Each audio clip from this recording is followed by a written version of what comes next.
46. Bueno, Bueno, muy buenas tardes a todos y a todas. Esta es una presentación que pidió una persona que no está presente, que es Jaime Bermúdez. Yo la he titulado Poder Constituyente, Poder de Reforma, Reelección y Fast Track.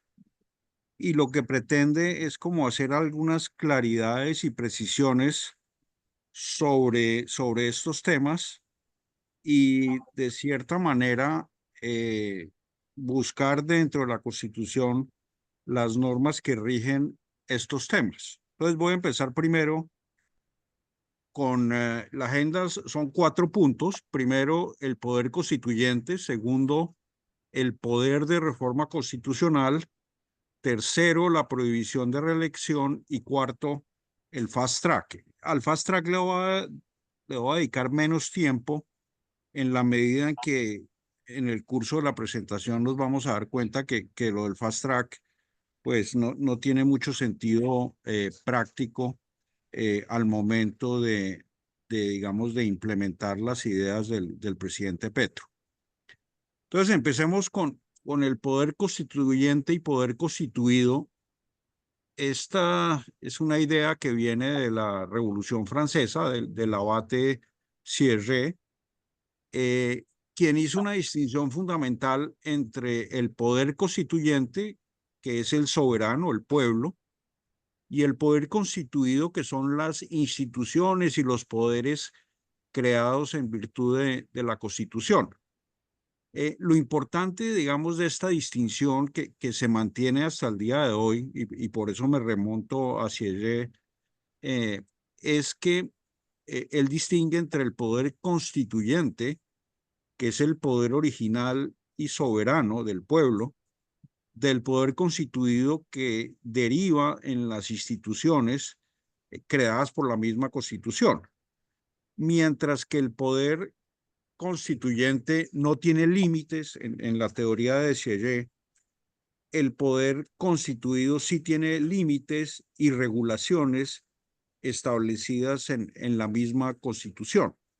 Esto ya se lo habíamos oído a Rodrigo Primi y es un tema, digamos, que todos los doctrinantes de teoría constitucional es la tesis de la cual parte el concepto de poder constituyente. Más recientemente, el italiano Antonio Negri ha desarrollado la tesis del poder constituyente como una fuerza viva y creativa, una especie de multitud que tiene la capacidad, digamos, de formar y definir una nueva estructura social, política y jurídica.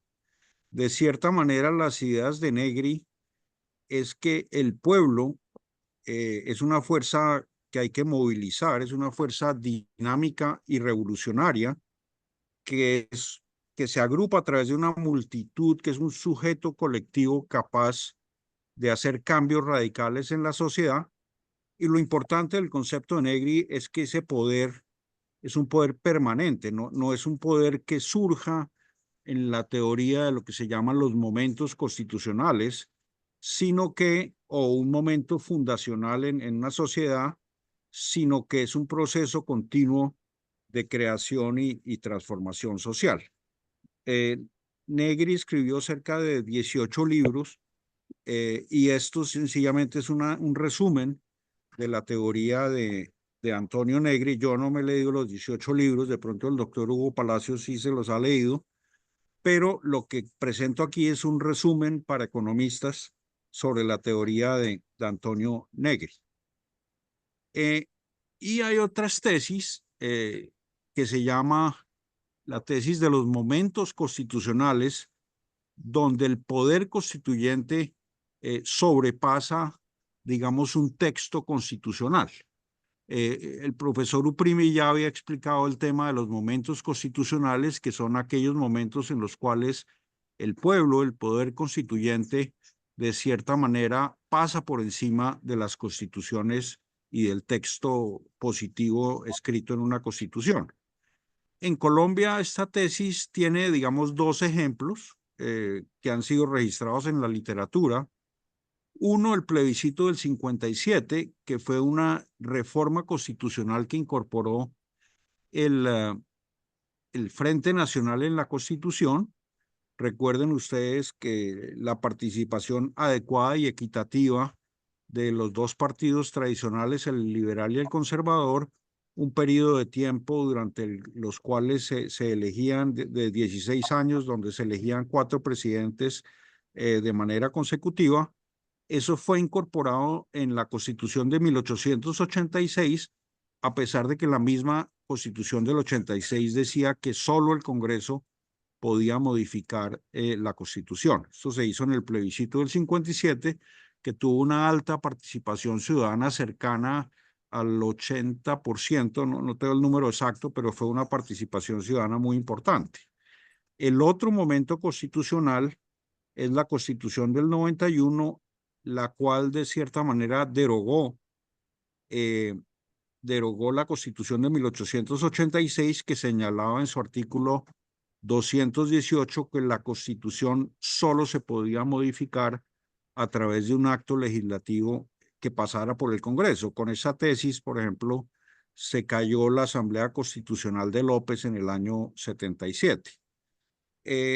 Esa tesis de los momentos constitucionales es una tesis que permite que en ciertos momentos muy especiales de una sociedad el poder soberano del pueblo pase por encima de las normas constitucionales establecidas en un texto escrito. Importante resaltar de la Asamblea Nacional Constituyente, que fue una asamblea pues elegida popularmente. La tercera parte venía del M-19 y algunos grupos de izquierda como por ejemplo Aida Bella, que representaba la UP, y Antonio Navarro fue copresidente de esa Asamblea Nacional Constituyente. Se supone que era un tratado de paz y había normas en la parte transitoria que le permitían, por ejemplo, al presidente conceder indultos o amnistías por decreto, le permitía crear curules especiales de paz y también le permitía adoptar normas sobre reinserción. Entonces, la Constitución del 91 es vista como un tratado de paz, pero, y el mensaje, mi primer mensaje acá, es que el poder constituyente quedó regulado. Bailar una de naranja. ¿Aló? Perdón, alguien se abrió el micrófono. Siga, por favor, Alejandro. En la Constitución de 1991, en 2 artículos que son fundamentales, que son el tercero y el cuarto, señala que la soberanía obviamente reside en el pueblo y de ahí, de esa soberanía emana el poder público, pero más adelante señala el artículo tercero que el pueblo la ejerce de forma directa a través del voto o por medio de sus representantes en los términos que la misma Constitución establece. O sea, que el pueblo sí es soberano, pero de cierta manera este artículo tercero está señalándole al pueblo que debe canalizar esa soberanía en los términos que la misma Constitución establece, y vamos a ver más adelante cuáles son esos términos. Y un principio muy importante, que es el principio de supremacía constitucional, está establecido en el artículo 4 de la Constitución, hace que el texto constitucional esté por encima de cualquier otra norma jurídica y también de cualquier otra actividad, así sea de facto. Entonces, toda esta teoría del poder constituyente quedó de cierta forma incorporada en el texto de la Constitución de 1991, y con eso termino, digamos, mi primera parte sobre el poder constituyente. Segundo tema que quería tratar era el tema del poder de reforma constitucional. Y este tema también es muy importante porque, digamos, el presidente Petro hace mucha referencia a la tesis del poder constituyente incluso yo creo que él está inspirado por Negri, está cautivado por esa tesis del poder constituyente, pero en el texto de la Constitución del 91 es muy importante señalar que hay solo 3 vías para modificar la Constitución. Primero, el Congreso a través de un acto legislativo. Segundo, una Asamblea Nacional Constituyente. O tercero, por el pueblo mediante referendo. Y vamos a ver rápidamente los requisitos de cada una de estas 3 vías para mirar de cierta forma la practicidad de las ideas del presidente Petro y el ministro Cristo. El acto legislativo yo diría que es la forma más tradicional de hacer reformas a la Constitución. Puede tener origen en el gobierno o en el Congreso. 10 miembros del Congreso pueden presentar un acto legislativo, el 20% de los concejales y un número equivalente de ciudadanos equivalente al 5% del censo electoral vigente. A mí en mis números del censo electoral, hoy los estuve mirando, están cerca de 40 millones de personas. El 5% serían 2 millones de personas tendrían que presentar un acto legislativo de iniciativa popular para, digamos, tramitarlo en el Congreso.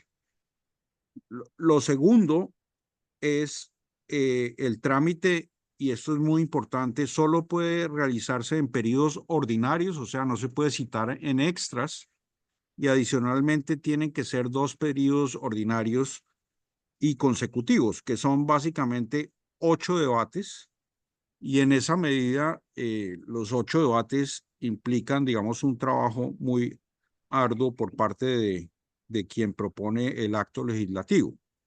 En el primer debate, mejor dicho, en la primera vuelta, que son 4 debates, se requiere mayoría de los asistentes, tanto en plenarias como en comisiones. Luego se publica el proyecto del gobierno, el gobierno tiene que publicar el proyecto aprobado en la primera vuelta, y hay una segunda vuelta que requiere mayoría de los miembros de cada una de las cámaras, lo cual quiere decir que en plenarias tiene que haber una mayoría no de los asistentes, sino de los miembros, y además en la segunda vuelta no se pueden incluir, digamos, temas nuevos que no hayan sido consideradas en la primera vuelta. Esta es la forma tradicional en que se tramitan los actos legislativos, y yo debo decir y adelantarme de una vez para decirlo, el Fast Track se aprobó a través de un acto legislativo, que es el acto legislativo 01 del 2016, y en esa medida el Fast Track se aprobó a través de 8 debates en el Congreso. Más adelante vamos a revisar lo que significa el contenido de ese acto legislativo número 1 del 2016, pero daría la impresión de que el ministro Cristo no ha hablado con el presidente Petro en términos de trámites constitucionales, porque si uno quisiera implementar un fast track, primero tendría que aprobar un acto legislativo luego de 8 debates en comisiones primeras y en plenarias de ambas cámaras. Segunda forma de modificar la Constitución es a través de una asamblea constituyente que requiere una ley aprobada por la mayoría de los miembros de cada una de las cámaras, o sea, requiere una mayoría absoluta, que son la mayoría de las personas que componen cada plenaria, y en esa ley lo que se dispone es que el pueblo debe votar si convoca o no convoca una asamblea constituyente. En la misma ley se establece la competencia, el período y la composición que la misma ley determine. Y lo más importante, en mi opinión, es que debe haber una tercera parte de los integrantes del censo electoral que aprueben esa convocatoria. La tercera parte del censo electoral me da a mí 12 millones de personas, o sea que 12 millones de colombianos deberían votar si se convoca o no se convoca una Asamblea Nacional Constituyente. Y en ese sentido, una vez se supere el umbral de la tercera parte del censo electoral, la Asamblea se elige, digamos, los miembros de la Asamblea tienen que ser elegidos popularmente y no podrá coincidir ese acto con cualquier otro acto electoral, o sea, no puede coincidir con una elección de concejales o de diputados o de presidente o de Congreso. Y algo muy importante que señaló la misma Constitución es que a partir de la elección de los constituyentes se suspende la facultad del Congreso de reformar la Constitución, lo cual de cierta manera le crea una capitis diminutio, o sea, le reduce sustancialmente la capacidad del Congreso de hacer reformas constitucionales a través de actos legislativos. La tercera forma de hacer reformas constitucionales es a través del referendo, que requiere también una ley que convoque a un referendo, como lo hizo el presidente Uribe cuando el ministro del Interior era Fernando Londoño Hoyos, que era un referendo en el cual se pretendía modificar la Constitución. Esa ley requiere mayoría de los miembros de ambas cámaras y eso se incorpora en una ley. Y lo importante, la restricción que trae la Constitución y la jurisprudencia de la Corte ha sido muy específica en eso. El referendo debe permitir al elector escoger libremente en el temario o articulado qué se vota positivamente y qué se vota negativamente. Recuerden ustedes el referendo al comienzo del gobierno del presidente Uribe, que solo una de las preguntas alcanzó el umbral. El umbral es la cuarta parte del censo electoral, o sea, la cuarta parte de 40 millones serían 10 millones de votos. Hoy en día se requerirían para que quede aprobada una reforma constitucional a través de un referendo. Ahí traigo a colación el referendo de iniciativa popular porque este es el que permite modificar la reelección presidencial y un referendo de iniciativa popular requiere por lo menos el 5% del censo electoral, o sea, 2 millones de votos. Se requerirían, digamos, 2 millones de firmas para presentar un proyecto de reforma constitucional que se tramite en el Congreso, y la Constitución, en la medida en que tiene iniciativa popular, le da unas características interesantes, le da prelación en el orden del día, le permite deliberación conjunta en comisiones constitucionales, o sea, en comisiones primeras, y adicionalmente los ciudadanos que estén tratando de promover un referendo de iniciativa popular pueden tener un vocero para que ese vocero sea oído en el Congreso de la República. Hay otro tipo de referendo que está consagrado también en la Constitución, que se llama el referendo derogatorio, y este referendo ocurre cuando el Congreso aprueba una reforma constitucional que modifica temas de derechos fundamentales, temas de tutela, temas relativos a procedimientos de participación popular, o hay modificaciones al Congreso de la República. En esas 4 instancias es posible someter a referendo una reforma constitucional aprobada por el Congreso. Y aquí se necesita que dentro de los 6 meses siguientes a la promulgación de la reforma constitucional vía acto legislativo, se tengan un 5% del censo electoral, que son 2 millones de votos, para promover ese referendo derogatorio. Y la reforma se entenderá derogada si hay un voto negativo de al menos la cuarta parte del censo electoral. O sea, quedaría derogada la reforma constitucional si se obtienen el 25% de 40, que son 10 millones de votos, se requeriría para derogar una reforma constitucional por vía de lo que se llama el referendo derogatorio. En síntesis, pues hay tres formas de modificar la Constitución, y esos límites al poder de reforma han sido establecidos fundamentalmente en la jurisprudencia de la Corte desde el año 2003. La Constitución señala que los actos legislativos, la convocatoria de referendo o la convocatoria a una Asamblea Nacional Constituyentes solo podrán ser declarados inconstitucionales cuando se violen los requisitos que vimos anteriormente, y además solo por vicios de procedimiento en su formación. La pregunta es, ¿qué son vicios de procedimiento? La Corte ha establecido que los vicios de procedimiento incluyen no solo los vicios en el trámite, sino lo que se conoce como los vicios de competencia.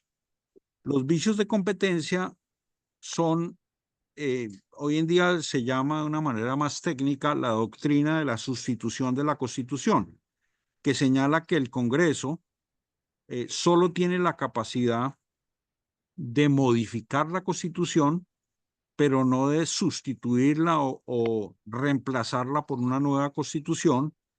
Y si alguien está interesado en el tema, yo podría profundizar, pero es una doctrina bastante discutida y discutible, pero lo que señala es que la Corte Constitucional podría revisar el sentido material de ciertos actos legislativos que atentan contra la identidad de la Constitución, y es la Corte la que define cuáles son los ejes identitarios de la Constitución de 1991. Importante señalar es que si uno quisiera demandar una reforma constitucional, solo tiene un año siguiente a la promulgación del acto, en la medida en que solo se puede demandar por vicios de procedimiento en su formación.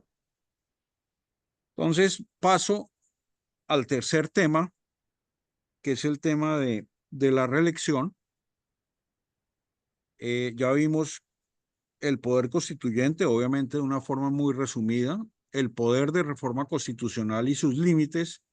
Veamos la prohibición de reelección. La prohibición de reelección fue restablecida por el ministro Cristo a través del acto legislativo 02 del 2015.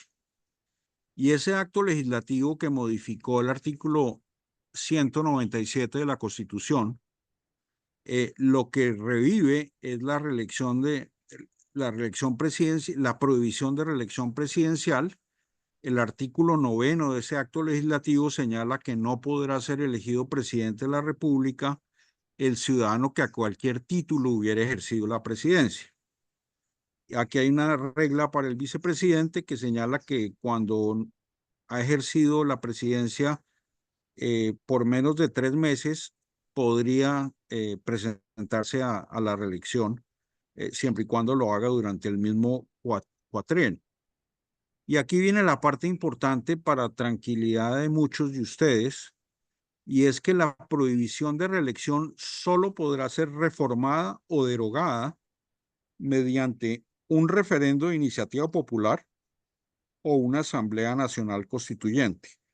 En ambos casos, esa prohibición requiere, tanto en el referendo de iniciativa popular como en la Asamblea Constituyente, una ley de la República que permita adelantar el trámite. Dejo ahí en materia de reelección presidencial. Obviamente hay muchas decisiones muy interesantes de la Corte sobre el tema, pero esta es la regla clara y concisa que se estableció en el acto legislativo número 2 del 2015, que se llamaba el equilibrio de poderes, y en esa medida, pues el mismo acto legislativo señala, incluso una demanda contra esa norma, y la Corte decidió inhibirse por ineptitud sustantiva de la demanda, de manera tal que, habiendo pasado el año desde la promulgación del acto legislativo 2 del 2015, yo diría que esa prohibición de reelección está vigente y en este momento no podría ser demandada porque la demanda, como ya lo señalé, solo podría ser por vicios de procedimiento en la formación de esa norma. Tema final, el fast track. Y en esto quisiera, digamos, para evitar polémicas, quisiera tratar de ser muy técnico en el mecanismo del fast track y señalar que el fast track quedó consagrado, pero no era el acto legislativo 1, sino el acto legislativo 2 del 2016. Ese acto legislativo se hizo para ejecutar de manera rápida el acuerdo final con las FARC. Ese acto legislativo, si ustedes lo leen, tiene 5 artículos. Voy a revisar los 5 artículos para que ustedes, digamos, entiendan el contenido de lo que traía el fast track, pero lo más importante del fast track era un procedimiento legislativo especial para la paz, que era por 6 meses a partir de la entrada en vigencia del acto legislativo y podría ser prorrogado por otros 6 meses, lo cual hizo el presidente Santos a través de una comunicación formal que le mandó al Congreso de la República. Pero, primer tema importante, yo aquí en la diapositiva lo llamo un regalo envenenado que le hizo el gobierno a la Corte Constitucional, en la medida en que, a pesar de ser un procedimiento legislativo especial para la paz, que aceleraba, digamos, y agilizaba la implementación del acuerdo final, en la medida en que en el Congreso solo se surtían 4 debates para las reformas constitucionales, el contrapeso de eso era que la Corte Constitucional revisaba en su integridad todos los actos legislativos aprobados a través del fast track. Y el mismo artículo primero del acto legislativo 2 del 16 señala unas características que escribió Germán Vargas en su columna del domingo pasado, y cuando uno lee la columna sin tener el contexto, pues se asusta, en la medida en que los proyectos de acto legislativo y los proyectos de ley eran de iniciativa exclusiva del gobierno, tenían un trámite preferencial. Adicionalmente, se podía surtir el primer debate de los proyectos de manera conjunta. Las mayorías son las mismas de la Constitución, o sea, mayoría absoluta de los miembros. Adicionalmente, los actos legislativos eran tramitados en una sola vuelta de 4 debates, con un tránsito entre una y otra cámara solo de 8 días, lo cual muestra la velocidad con que se tramitaba el fast track. Los proyectos de acto legislativo, como ya señalé, requerían una mayoría absoluta, o sea, mayoría de miembros, y esos proyectos de acto legislativo no podían ser objeto de modificación por parte del Congreso, y que cualquier modificación digamos, a esos textos presentados por el Ejecutivo requerían el aval previo del Gobierno Nacional. Esa norma fue declarada inexequible por parte de la Corte Constitucional en una demanda que presentó el entonces senador y expresidente Iván Duque, señalando que la votación, la imposibilidad de introducir modificaciones a los textos y el requerimiento del aval previo sustituía la Constitución en la medida en que no garantizaba una plena deliberación de los proyectos de acto legislativo durante el trámite del fast track. Adicionalmente, los proyectos de acto legislativo en el fast track se podrían tramitar en sesiones extraordinarias. Recuerden ustedes que la regla general de la Constitución es que los actos legislativos solo se pueden tramitar de manera en legislaturas ordinarias, o sea, durante las sesiones ordinarias del Congreso, no extraordinarias. En este fast track se podía hacer en sesiones extraordinarias y adicionalmente se podía votar en bloque. Ese es el literal J del artículo primero, literal que también fue declarado inconstitucional por la Corte Constitucional en la sentencia C-332 del año 17, donde señaló que la votación en bloque, tratándose del fast track y tratándose de actos legislativos tramitados en solo 4 debates, que no garantizaba la plena deliberación del Congreso. Entonces, esa sentencia es una sentencia muy importante, la C-332 del 17, señaló que el acto legislativo 2 del 16 era, digamos, sustituía la Constitución, o sea que el Congreso había ido más allá de sus competencias al consagrar que no se podían hacer modificaciones a los textos y que había que hacer votación en bloque. Yo no estoy de acuerdo con esa decisión, pero esa fue la decisión de la mayoría en su momento en relación al fast track. Como ya lo señalé, el regalo envenenado que le dieron a la Corte Constitucional era que, dado que los debates eran tan ágiles y digamos tan rápidos, la Corte tenía una potestad de revisar de manera automática e integral estos actos legislativos, obviamente solo por vicios de procedimiento en su formación y sin necesidad de que ningún ciudadano demandara esos actos legislativos. Estas características fueron las que resumió el ex vicepresidente Germán Vargas en su columna del domingo pasado. No obstante, lo que no dijo en la columna Germán Vargas es que estos requisitos, que son bastante ágiles, suponen previamente aprobar un acto legislativo en 8 debates en el Congreso.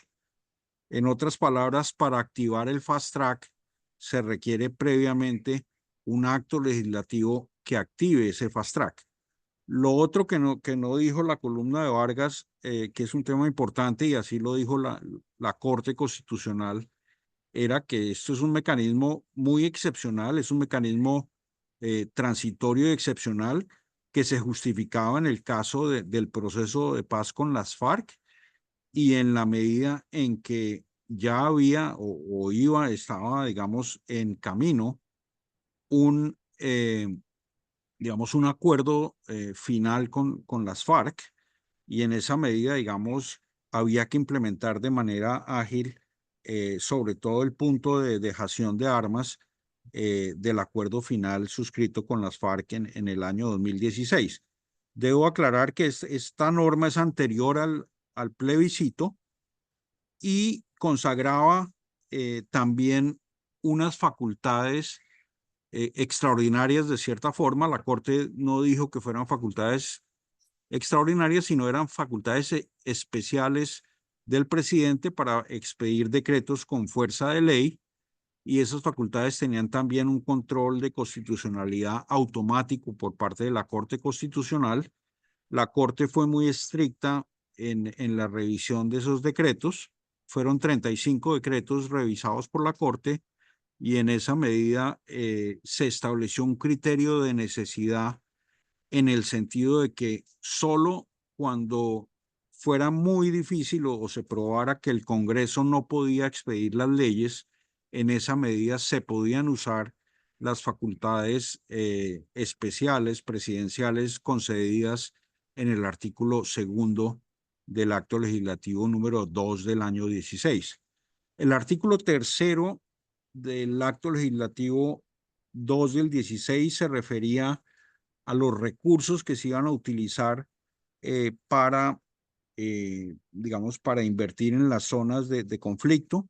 Fundamentalmente se referían a regalías. Yo no lo traje aquí a colación porque además eso fue modificado posteriormente por dos actos legislativos posteriores. Entonces, hoy en día, ese artículo tercero sobre regalías no está vigente.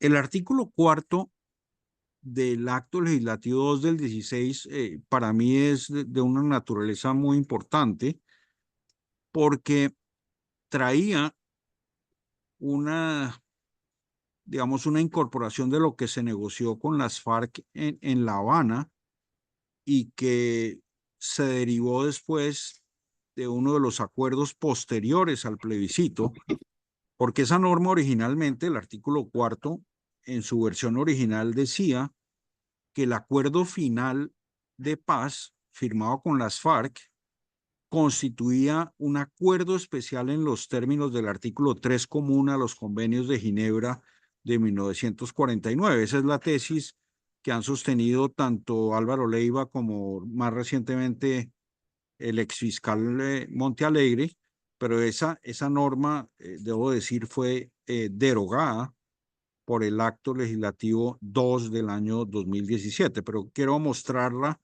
es para mostrar lo que traía, el contenido que tenía este artículo cuarto, que era un contenido muy profundo, porque además señalaba que el acuerdo ingresaba al bloque de constitucionalidad, o sea, era parte de la Constitución en sentido estricto durante la implementación. Adicionalmente, y esto es una contradicción que traía ese artículo, debía ser aprobado como una ley aprobatoria de tratado. Hay un procedimiento especial establecido en ese artículo cuarto y tenía un control de constitucionalidad previo a su entrada en vigencia, como tienen los tratados internacionales que revisa la Corte Constitucional. Y luego de la sanción presidencial y publicación en el Diario Oficial, quedaban, digamos, elevados a nivel constitucional el acuerdo final con las FARC. Ese artículo, como ya lo señalé, fue derogado por el acto legislativo 2 del 17, que básicamente señala que el acuerdo final de paz no tiene valor jurídico, sino que es una política de Estado que debe cumplir el gobierno de buena fe durante los próximos 12 años. Y el artículo quinto, que es un artículo muy importante en la medida en que sometía a condición la entrada en vigencia del fast track. Señalaba que el acto legislativo regía a partir de la refrendación popular del acuerdo final y eso suponía, esa refrendación popular originalmente iba a ser el plebiscito.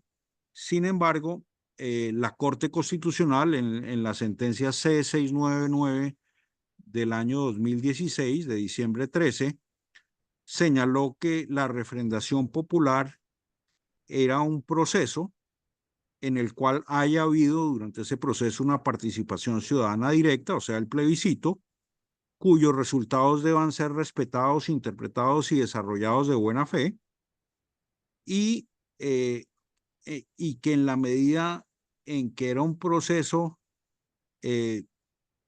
digamos que debía ser respetado, si una autoridad revestida de legitimidad democrática como el Congreso lo aprobaba, se entendía que se entendía como parte de ese proceso la refrendación del acuerdo de paz, obviamente sin perjuicio de los eventuales espacios de participación ciudadana para la revisión específica de ciertos aspectos posteriores. Importante, digamos, de este concepto de refrendación popular es que la refrendación no ocurre en un único momento, sino que es un proceso que puede finalizar con la aprobación del Congreso de la República, lo cual se logró el 30 de noviembre del año 2016. El ministro Cristo logró que tanto la plenaria de la Cámara como la plenaria del Senado le dieran de cierta manera una un aval, un visto bueno al acuerdo final, y en términos de esta sentencia C699 de 2016, se consideró que entraba en vigencia el fast track. Entonces, para resumir, pues en virtud del fast track se aprobaron 6 reformas constitucionales, 6 leyes, algunas de ellas estatutarias, y 35 decretos legislativos. En la página web de la Corte Constitucional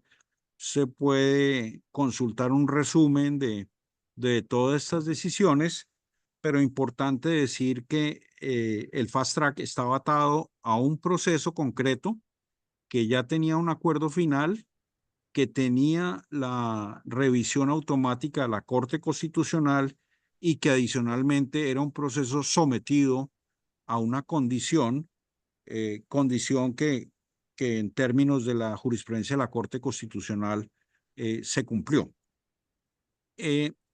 Simplemente para ilustrar, los 6 actos legislativos que se aprobaron fue, en primer lugar, el acto legislativo 1 del 17, que es el que creó la Jurisdicción Especial para la Paz; el acto legislativo número 2 del 17, que era el que le daba seguridad y estabilidad al acuerdo final como política de Estado; el acto legislativo número 3, que era el acto de reincorporación política de las FARC, en el cual se permitía la creación del partido político y adicionalmente se le daban unas curules a las FARC. El acto legislativo 4, como ya lo señalé, era una modificación al sistema general de regalías. Ese acto legislativo después fue modificado nuevamente en el gobierno del presidente Duque y es el que está vigente hoy en día en el artículo 261 de la Constitución. El acto legislativo número 5, que modificó el artículo 22 de la Constitución sobre el derecho a la paz, son las disposiciones para asegurar el monopolio legítimo de la fuerza. En mi opinión, era un acto legislativo innecesario, pues simplemente reitera que el Estado debe tener el monopolio legítimo de la fuerza, pero por petición expresa en las negociaciones se incorporó esto como parte del artículo 22 de la Constitución. Y el último acto legislativo es el acto legislativo 2 del 2021, en el cual se crearon las 16 circunscripciones transitorias especiales en la Cámara de Representantes, de acuerdo a una sentencia de tutela, la SU 150 del 21. Recuerden ustedes que durante el trámite de esta reforma constitucional en el Congreso hubo toda una discusión sobre si se había obtenido o no se había obtenido la mayoría. La Corte, en una sentencia de tutela del año 2021, señaló que el Congreso había aprobado el acto legislativo y por ende había que promulgar ese acto legislativo, en virtud del cual se crearon las 16 circunscripciones transitorias especiales de paz.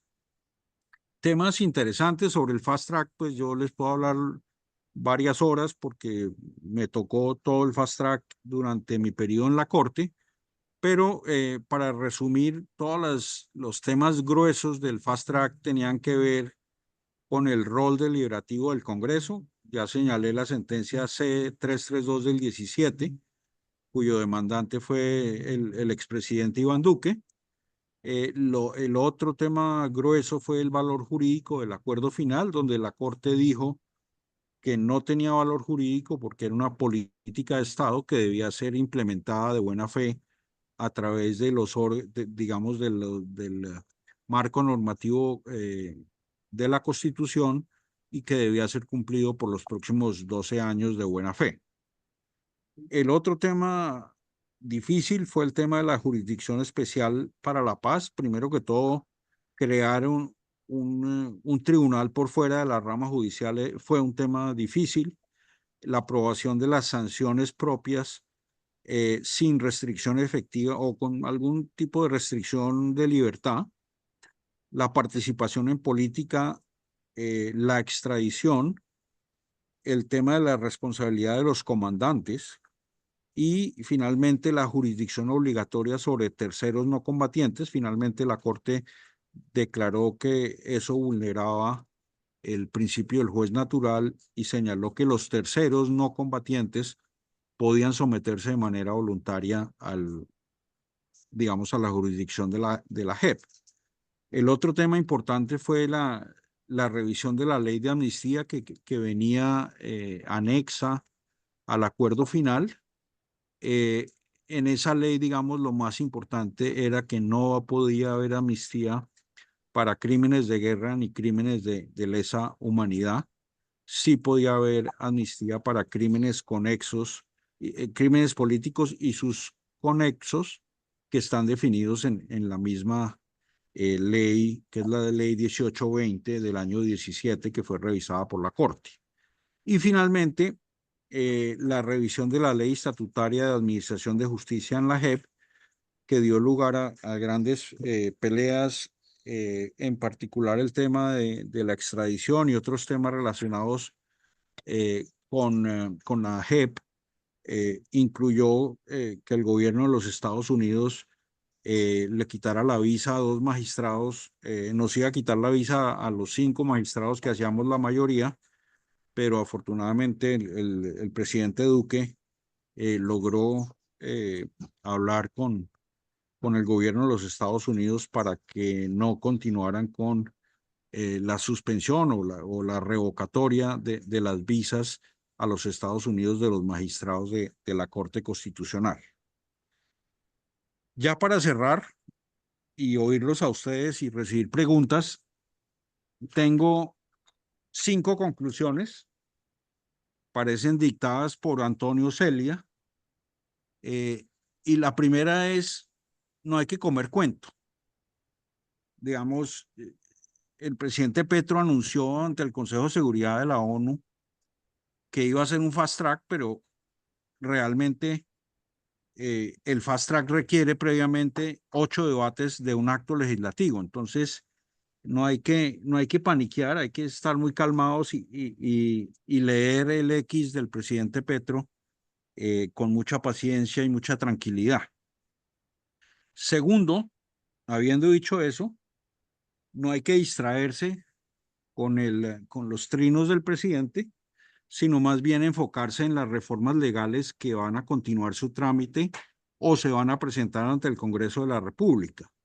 Primero que todo, la ley de financiamiento, la laboral que ya pasó primer debate, la agraria que me dicen que va a empezar por comisiones quintas de Cámara, la ley de servicios públicos que modifica la 142 y la 143 y también el proyecto de salud.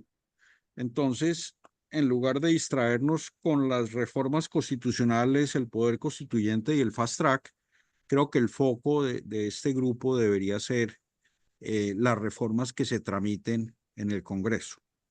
Tercero, mucha calma con la reelección. No va a haber reelección, en mi opinión, porque los tiempos no dan. Acuérdense ustedes que para modificar la prohibición de la reelección se requiere o una Asamblea Nacional Constituyente o un referendo de iniciativa popular, y yo no creo, en mis cálculos, esos procesos pueden tomar más de 30 meses y yo creería que no va a haber reelección presidencial. Por eso yo creo que el presidente Petro se debe estar riendo de todos nosotros, porque él lo que está haciendo es política para las elecciones del año 2026. Eso es legítimo, hacer política.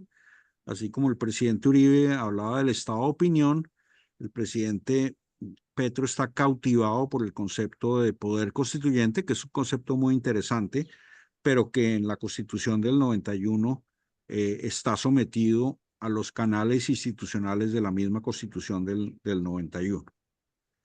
Cuarta conclusión: el fast track implica aprobar antes un acto legislativo, ya lo señalé, en 2 legislaturas ordinarias y consecutivas.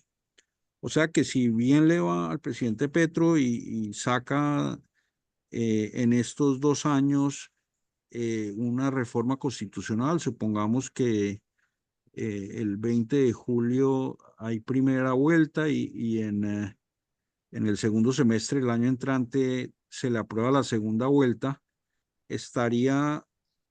solamente le quedaría para ejercitar el fast track, el eventual fast track, el año 2026, cuando ya vienen las elecciones presidenciales en mayo del año 2026. Entonces, en mis cálculos de servilleta, los tiempos no me dan para aprobar un fast track.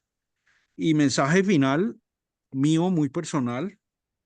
Yo creo que la institucionalidad no puede poner todos los huevos en la canasta de la Corte Constitucional. La Corte Constitucional pues no debe desgastarse con las muchas demandas derivadas de peleas políticas perdidas en el Congreso. Estuve hablando con el presidente de la Corte la semana pasada y me dijo que había una avalancha de demandas contra la reforma pensional. Yo personalmente tengo muchas dudas sobre la prosperidad de esas demandas en la Corte, sobre todo porque la reforma pensional tiene cosas buenas, malas y feas, pero es muy difícil, digamos, para una Corte Constitucional, por ejemplo, tumbar el pilar solidario. Yo sé que el pilar solidario no requiere ley, pero de las cosas positivas que existen en esa reforma está el tema del pilar solidario. Hay otros temas que no son positivos, como el umbral de 2.3 en términos del costo fiscal, como el tema de las pensiones especiales para negritudes, afrodescendientes, indígenas y campesinos, como el tema que ha sido criticado, la comisión de los fondos, eh, el tema del régimen de transición que quedó muy abierto.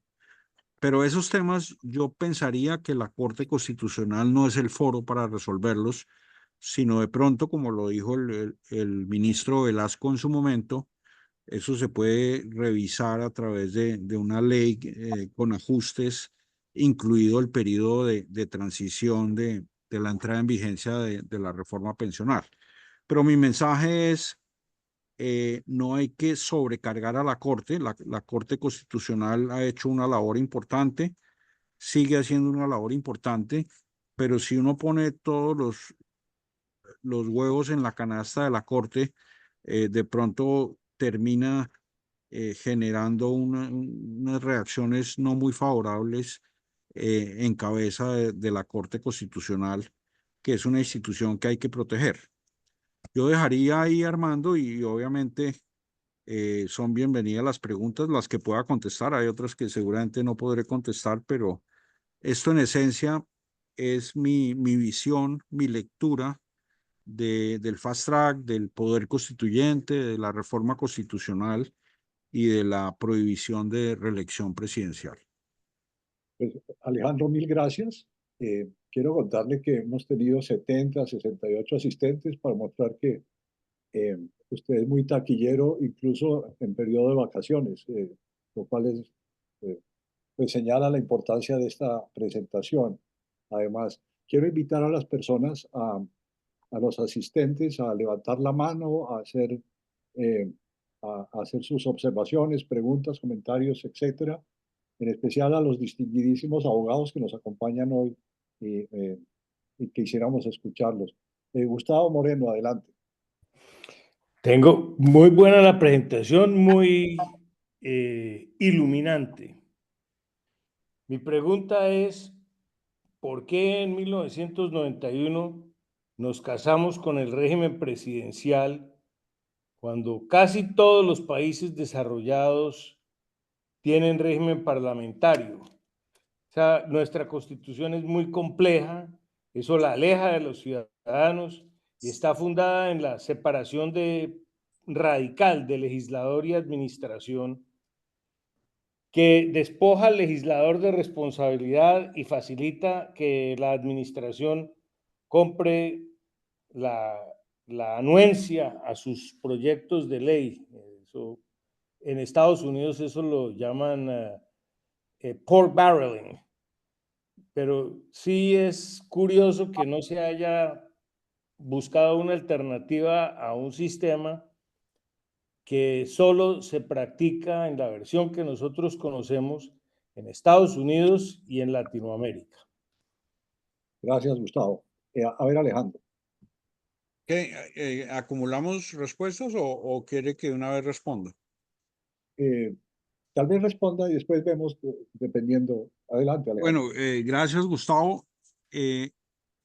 Yo lo que creo es que de pronto Armando o Rudy, que vivieron la constituyente del 91, podrían contestar, pero creo que, digamos, López en algún momento señaló que, que el régimen parlamentario podía ser mejor en Colombia. Yo pienso que se puede establecer, es un tema de voluntad política. Lo que no me imagino es los congresos tumbando primeros ministros, salvo que se establezca un régimen parecido al de Francia, donde hay como una combinación entre el parlamentario y el presidencial. Esa, digamos, sería una primera respuesta. Una segunda respuesta es, nosotros hemos sido tradicionalmente presidencialistas, tal vez o por herencia de Estados Unidos, o tal vez porque toda Latinoamérica ha sido presidencialista. Entonces, yo creo que esa fue la decisión de los constituyentes del 91, lo cual no quiere decir que uno podría o pudiera moverse hacia un régimen parlamentario. Yo creo que todas estas crisis que están siendo generadas en el Congreso podrían llevar a un movimiento en el cual uno piense en un régimen parlamentario. Pero esa, no sé, Armando, si usted se acuerda, si esa discusión se dio en el seno de la Asamblea Nacional Constituyente. Que yo recuerde, no, Alejandro, pero yo estaba más pendiente de los asuntos económicos, pero no lo recuerdo. Muy bien. María Mercedes, adelante. Ay, gracias, Armando. No, yo voy a salir un poquito del tema, pero me muero la curiosidad de oírle la opinión a Alejandro. Yo he pensado que pues este gobierno es muy imaginativo y todo el tiempo pues está lanzando ideas nuevas que pone a todo el mundo a discutir todas las semanas o todos los días de una cosa diferente. Pero algo que yo he pensado es que si no están creando como el ambiente para sacar un decreto de emergencia, un estado de sitio, algo así, como para no convocar elecciones, con base en dos premisas. Una, en cómo está funcionando la registraduría y todo lo que tiene que ver con el régimen electoral. Y la otra, por los problemas de orden público, de que no se puedan hacer elecciones en todo el territorio nacional.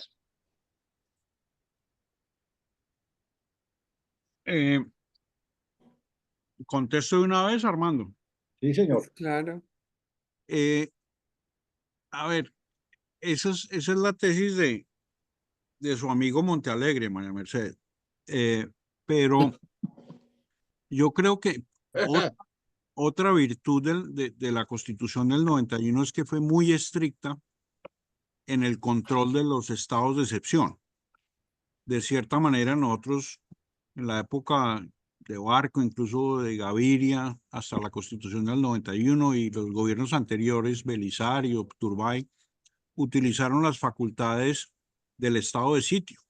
Y la Constitución del 91 fue muy estricta en regular de manera muy detallada los estados de excepción. Y en esa medida, yo pensaría que si se hace por decreto, habría una alta probabilidad de que la Corte Constitucional tumbe esos decretos. Primero que todo. Segundo, afortunadamente tenemos un registrador independiente y yo pensaría que si bien puede haber problemas en la registraduría, yo creería que va a haber elecciones en el 2026, en mayo del 2026 va a haber elecciones presidenciales, aún con los problemas de orden público que están, digamos, ocurriendo en diversas regiones del país, en particular en el Cauca, en el Catatumbo, en Urabá, en el Pacífico. Pero yo, la verdad, yo soy optimista y además de pronto soy un poco ingenuo, pero yo creo que el presidente Petro no querría pasar a la historia como un presidente que le tocó aplazar elecciones o que se quedó en el poder por problemas de orden público, eventualmente causados por la misma política de paz total. Pero perdón, una pregunta, si le quita la plata a la registraduría, como de hecho viene haciendo, ¿no crea un lío grande de que no hay organización electoral? Sí, pero pues no creo que un presidente de la República le quite la plata a la registraduría para hacer elecciones. Honestamente no. Pues, Pero se le está quitando para la reposición de votos y para el funcionamiento. pero honestamente no creo, sobre todo que, pues, estando en Salmuera, una investigación en el Consejo Nacional Electoral, no, yo la verdad, honestamente, no lo veo. No creo que Petro haga eso. Honestamente, pues no lo veo. De pronto estoy siendo muy ingenuo. Muy De bien. golpe sí, de golpe imaginación mía. Gracias, María Mercedes. José Fernando Izaza, adelante. Gracias. Tengo una duda sobre el quórum para aprobar el referéndum. Se necesita el 25% de censo electoral, son 10 millones de personas. Pero para que se apruebe algo, basta con que 5 millones de personas, pues estoy simplificando, lo aprueben. Dice lo que Es me decir, contestó. que realmente únicamente con el 12,5% se aprobaría una reelección presidencial, por ejemplo. Y tengo una inquietud. La oposición a Petro está planteándola tal como se está diciendo dentro de las normas constitucionales, dentro de unas reglas de juego. No estoy tan seguro de que el presidente quiera seguir punto por punto esas reglas de juego. Perfectamente puede darle la patada al tablero. Gracias.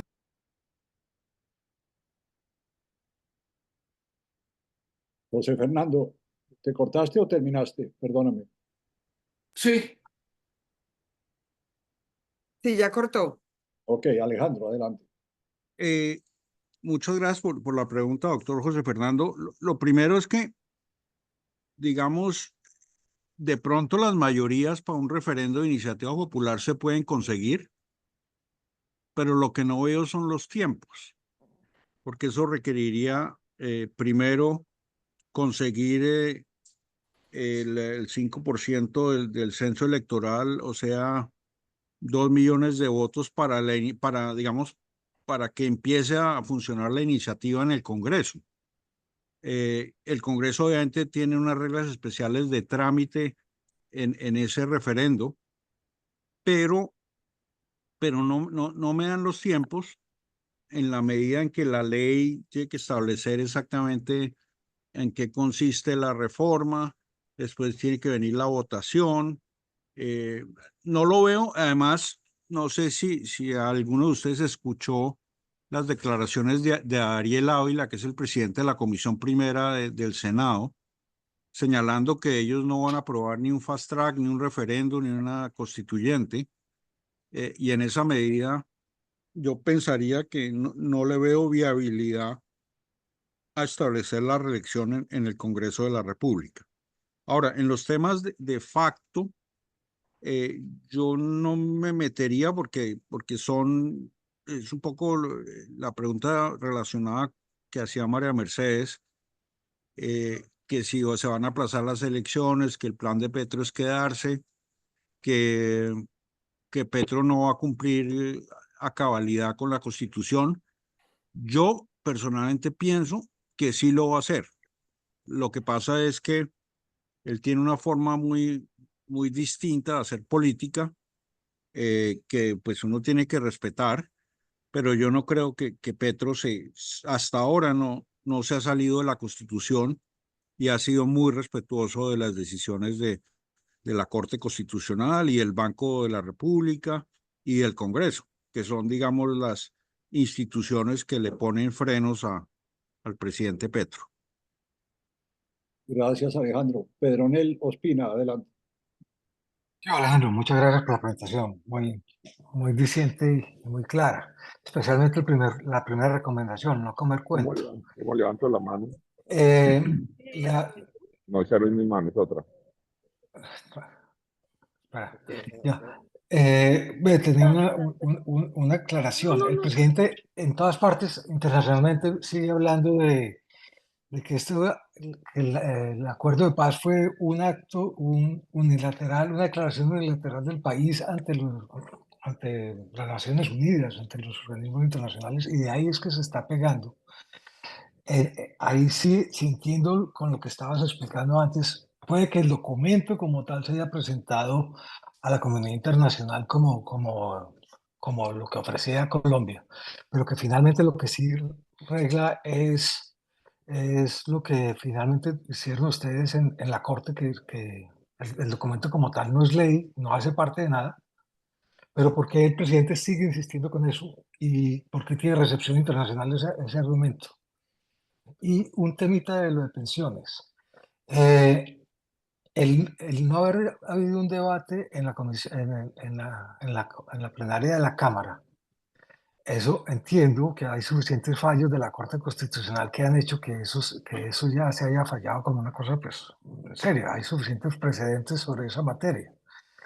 Y diría uno que no abocarlo sería cambiar como toda la doctrina que ha impuesto la Corte en esa materia del debido debate y la revisión. ¿Qué opinas de eso? Gracias. Gracias, Pedro. En el primer tema, digamos, yo volvería al tema de no comer cuento. Las personas que han hecho los argumentos bien hechos, digamos, es sobre todo el exfiscal Montealegre, que es una persona brillante, y lo mismo Álvaro Leiva.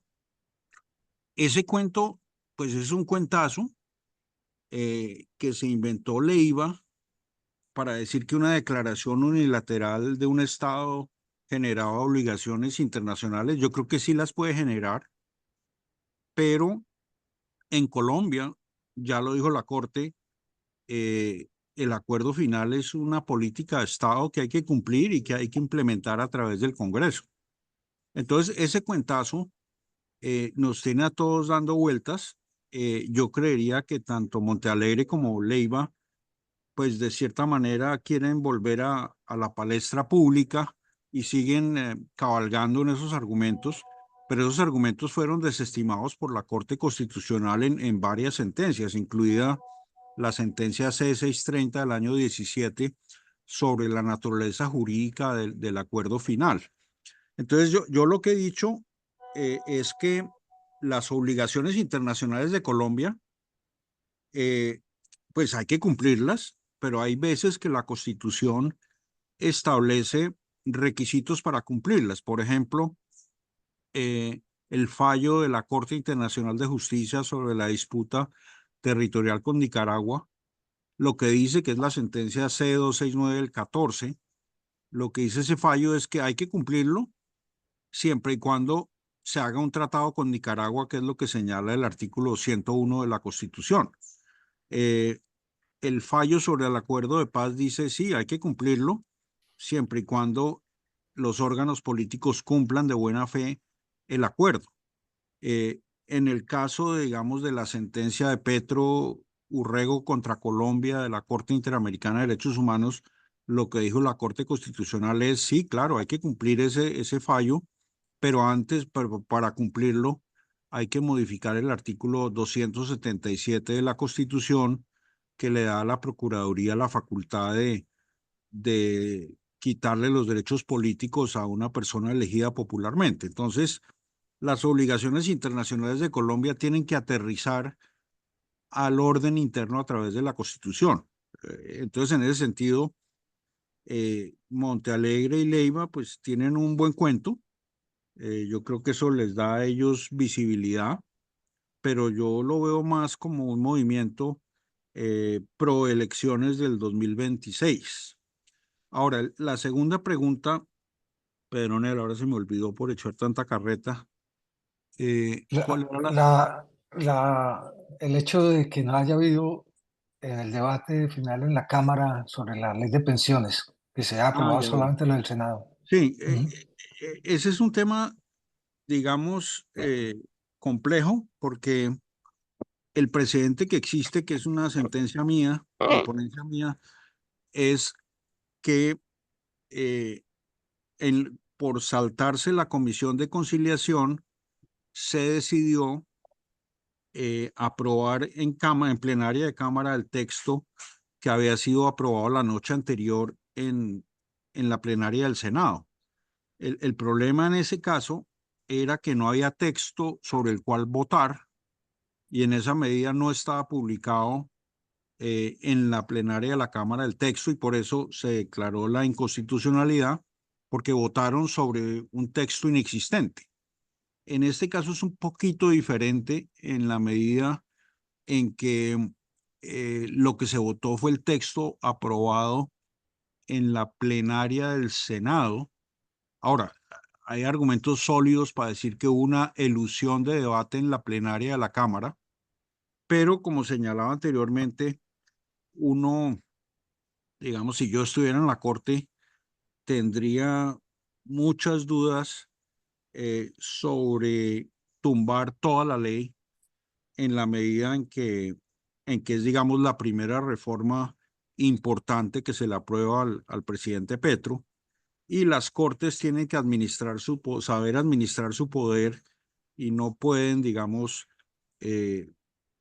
fallar siempre en contra del presidente. Eso es un tema interno de estrategia judicial. Si yo estuviera en la Corte, obviamente lo pensaría dos veces en la medida en que la reforma pues se puede corregir con otra ley, pero tumbarla toda sería, digamos, generaría un caos bastante grande en términos políticos. Ve, un temita sobre eso. Hay la parte de el gravamen sobre pensiones. Igualmente es una norma por fuera de que no tiene ese tema.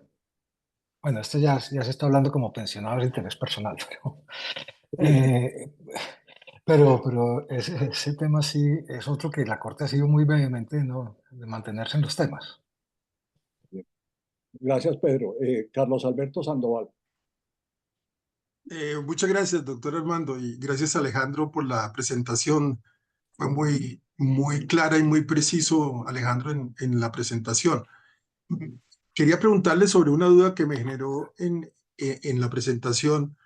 Usted se refirió al hecho de que la misma Constitución establece pues, la forma en que puede modificarse y que inicialmente se establecía que la Corte solamente podía hacer control de ese cambio constitucional si fuesen cambios cambios constitucionales que en el tema de procedimiento, es decir, que solamente miraba el procedimiento, pero que después en alguna jurisprudencia se estableció que no solamente era eso, sino que si se hacía un cambio que fuese una sustitución de la Constitución, pues eso también lo podría entrar a revisar la Corte. Entonces, la duda que queda es hasta dónde esa jurisprudencia ha ido y realmente qué se considera que no podría cambiarse nunca de la Constitución y qué cosas sí se pueden cambiar de la Constitución, hasta dónde, digamos, se ha desarrollado esa jurisprudencia. Gracias. Gracias, Carlos Alberto, por la pregunta. Este es un tema súper debatido al interior de la Corte, porque en el fondo le da a la Corte la posibilidad de revisar el contenido material de los actos legislativos. Entonces le doy un ejemplo de algo que no sería modificable. Por ejemplo, los derechos fundamentales. Yo creería que si uno elimina un derecho fundamental de la Constitución, podría señalar que el Congreso no tiene competencia para modificar el tema de derechos fundamentales. Ese para mí sería un ejemplo fácil de temas inmodificables.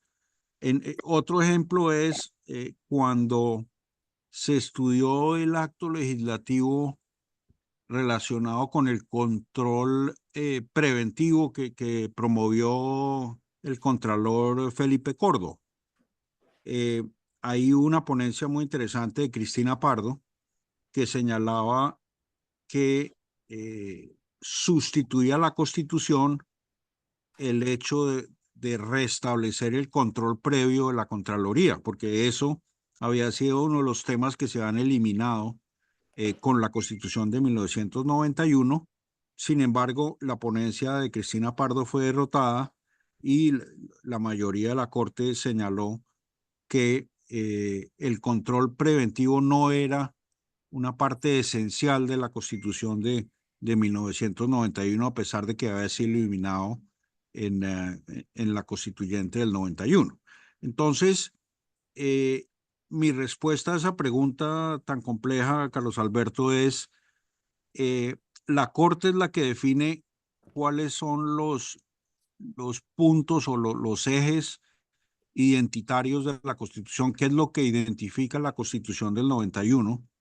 Por ejemplo, si uno pasara a un régimen presidencial a uno parlamentario, la gran discusión sería si el régimen presidencial es parte de la esencia de la Constitución del 91.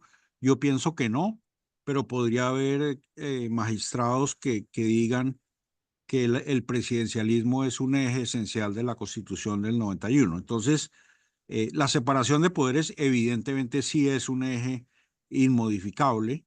Los sistemas de frenos y contrapesos también. Pero hay aspectos, y en esto, digamos, parte de las críticas que se han hecho a la doctrina de la sustitución de la Constitución es que es la misma Corte la que define cuáles son los puntos inmodificables de la Constitución de 1991. Entonces, eso genera, digamos, de cierta manera, subjetividad en cabeza de la Corte Constitucional, porque el tema tiene que ver con si el Congreso tiene o no la competencia de sustituir la Constitución. El Congreso puede modificar la Constitución, ajustar la Constitución, pero no tiene la competencia para destruir o para sustituir los ejes de la Constitución de 1991. Gracias, Alejandro. Carlos Caballero, adelante. Gracias. Y muchas gracias, Alejandro, por la presentación que me pareció muy clara y muy didáctica. Yo tengo un comentario porque a mí me interesó mucho el tema de los momentos constitucionales y cuando vi la gráfica suya de las maneras de reformar la Constitución, de cambiar la Constitución, pues el Congreso, la Asamblea Constituyente y el referendo, me remonté al plebiscito del 57 en el sentido de que en ese momento pues había un tema institucional político importante, era un momento constitucional, pero no había Congreso desde 1949 y había habido una asamblea constituyente muy cuestionada, que una de sus últimas decisiones fue prolongar el periodo del general Rojas Pinilla hasta 1962, por lo cual la Junta Militar inmediatamente tomó el poder, clausuró la Asamblea Constituyente. Entonces, a mí me parece que fue muy audaz, en cierto momento, muy interesante, que para establecer la sucesión de los gobiernos de los diferentes partidos se hubiera acudido al plebiscito. Lo que no recuerdo bien es si la Corte Suprema de Justicia le puso el visto bueno a ese plebiscito o no. Pero yo sé que hubo una serie de abogados importantes que consideraron que se podía hacer el plebiscito sin ningún problema. Entonces, me parece muy interesante como momento institucional y como creación constitucional. Pero no sé, es decir, por eso decía, más que una pregunta, es un comentario, porque la buena presentación tuya me remontó al 57. Gracias. Gracias, Carlos. No, el tema es apasionante. Y yo lo que recuerdo es que en alguna medida hubo algunas demandas sobre el plebiscito y la Corte se inhibió porque era controlar vicios temas de contenido de una reforma constitucional, porque evidentemente el plebiscito reformó algunas normas de la Constitución de 1886. Por ejemplo, el 10% de educación, el voto de las mujeres, creo, y también el tema de la alternancia en el poder. Todos esos temas modificaron la Constitución y me parece, tendría que investigar, no tengo certeza, pero yo creo que sí hubo demandas y la Corte decidió inhibirse. En ese momento no había Corte Constitucional, pero era la Corte Suprema de Justicia, y yo creería que no se revisó el fondo del tema. Voy a investigar porque me parece, y estoy de acuerdo, que es un momento constitucional muy bonito, y yo creería que, digamos, si hay algo que justifique el poder constituyente, son los momentos constitucionales. No sé si el presidente esté tratando de crear un momento constitucional, pero yo no lo veo. Yo no veo en este caso el momento No, constitucional para yo- modificar la Constitución del 91, mucho menos cuando una tercera parte de la Asamblea Constituyente eran exguerrilleros o personas que representaban al M-19 y a la UP y a la izquierda en la Asamblea Nacional Constituyente. Entonces es muy difícil alegar que esa Constitución del 91 no tuvo consenso o participación, digamos, de los grupos de izquierda. Gracias, muchas Alejandro. gracias. Muchas gracias. Enrique Peñalosa. Adelante, Enrique. Gracias, Alejandro. Pues como que tranquilo con esta preocupación con la que me había dejado el artículo de Germán Vargas sobre el tema del fast track y demás. Pero tengo una pregunta que no tiene nada que ver con eso. Lo que yo sí veo es que es imposible hacer cualquier reforma a la Constitución que no pase por el Congreso. Y hay cosas en donde precisamente el Congreso hay que reformar cosas que afectan al Congreso. Lo que está llevando además a que haya esa corrupción inmensa, esos chantajes y demás por parte del Congreso, que en parte se derivan, por ejemplo, de la circunscripción nacional, que es algo hasta donde yo sé no existe en ninguna parte, que obviamente le generó, no solo le genera unos costos absurdos a las elecciones de Senado, incluso podría haber circunscripciones unipersonales a nivel de Cámara, pero es otro tema. Pero esos costos tienen que ver con la corrupción que es cada vez más desenfrenada y no solo desde el punto de vista de costos, además desde el punto de vista democrático, con esos senadores de circunscripción nacional, primero hay algunos departamentos que ni tienen senador y los ciudadanos no saben quién los representa ni los senadores saben a quién representan, pero digamos aquí sobre el tema de que finalmente a estos senadores que tienen un negocio montado no les interesa que eso cambie. Entonces, como todas las reformas pasan por un visto bueno del Congreso, entonces eso prácticamente es imposible hacer algo que cambie eso, que me parece a mí crítico para acabar o comenzar a controlar un poco esa corrupción desenfrenada. Pero si el Congreso es el que tiene siempre el visto bueno previo, pues no veo yo que haya ningún camino para reformar la Constitución a la vista. Y no estoy diciendo hacerlo ahora, porque obviamente ahora no hay que tocarla en este gobierno, pero mirándolo a más largo plazo. Yo concuerdo con usted, Enrique. Yo veo como tres temas que requerirían, digamos, una solución diferente, como la que usted plantea. Uno, el tema del ordenamiento territorial, que es muy complicado, y ese no creo que pase por el Congreso. Tema número dos, el sistema electoral y los temas de, digamos, de cómo se elige el Senado, de circunscripción nacional, pero no solo eso, sino también el Consejo Nacional Electoral, todo el sistema electoral, todo el sistema de partidos. Ese es un tema que hay que modificar. Y un tercer tema que veo difícil en circunstancias normales es el tema de la justicia y un poco, no solo la arquitectura constitucional, sino el mayor acceso a la justicia, que en el Congreso también es un tema difícil, pero en este momento, pues el timing no es el de proponer una asamblea constituyente, pero yo sí creería, digamos, que en un futuro no muy lejano se podría convocar una asamblea constituyente para esos temas con una agenda limitada a esos temas muy precisa, y yo no pensaría que una Corte Constitucional fuera a declarar inconstitucional una iniciativa tipo como la de López, una asamblea constitucional muy limitada, con unos temas como el tema territorial, como el tema electoral o como el tema justicia, para mejorar, digamos, esos aspectos de la Constitución del 91. Gracias, gracias Alejandro. Sí, Andrés Velasco, adelante. Gracias, Armando. Gracias, Alejandro, por la presentación. Yo no sé si estoy eh, mal enterado, la pregunta de ignorancia. ¿Cómo el año pasado hubo un fallo en el que la Corte Constitucional decía que podía hacer una suspensión preventiva de leyes aprobadas y sancionadas? ¿Cómo funcionaría eso? ¿En qué casos? Eso tengo entendido que no se ha estrenado todavía. ¿Cuál sería el contexto en el que podemos esperar que la Corte actuara con base en ese fallo? Sí, ese fue un fallo muy interesante.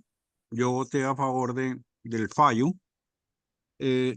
Cuando el presidente Duque modificó a través de la ley de presupuesto, modificó la ley de garantías y permitió la contratación con contratos interadministrativos para que hubiera reactivación económica.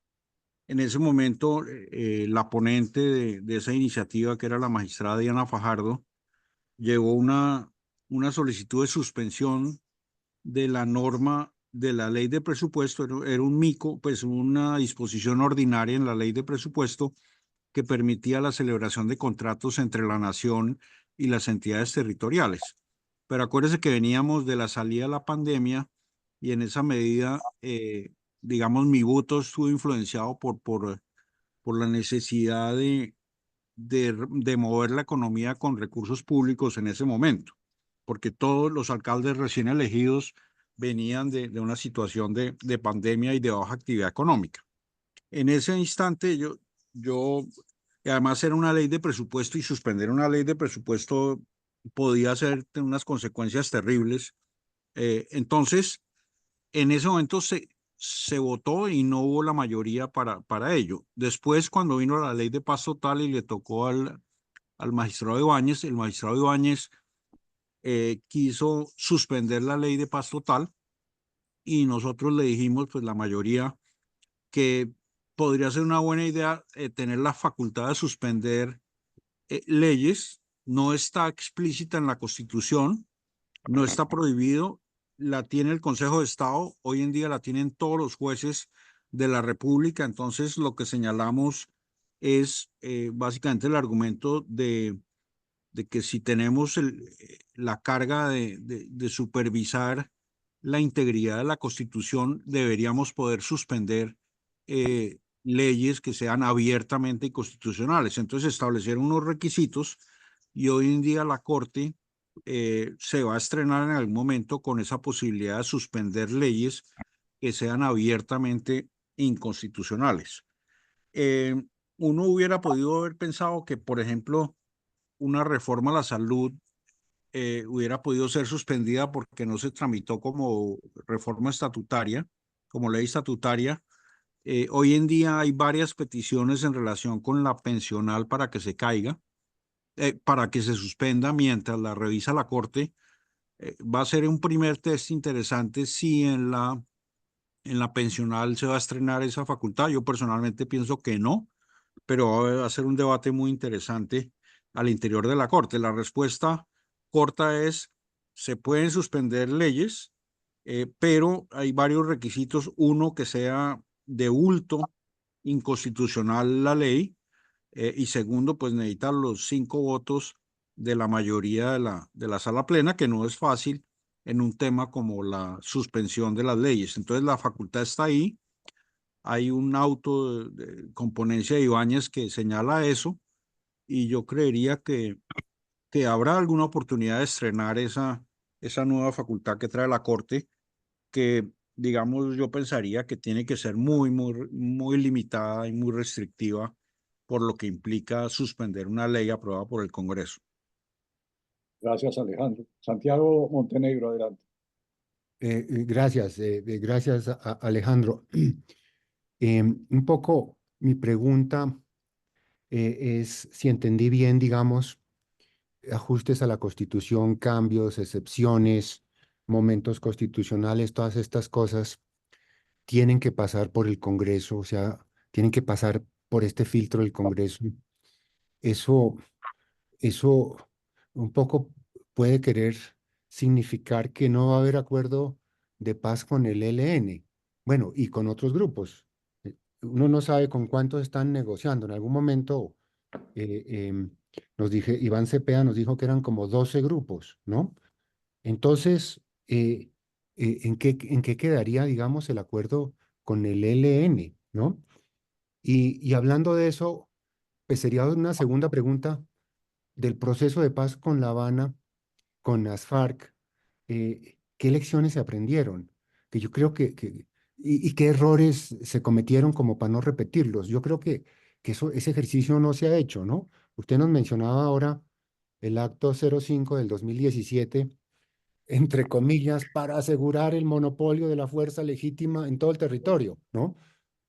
Obviamente eso no se logró, pero ni siquiera se coparon los espacios que ocupaban las FARC, que es una pregunta que Rudy ha hecho repetidamente en este chat y que nadie ha respondido, ¿no?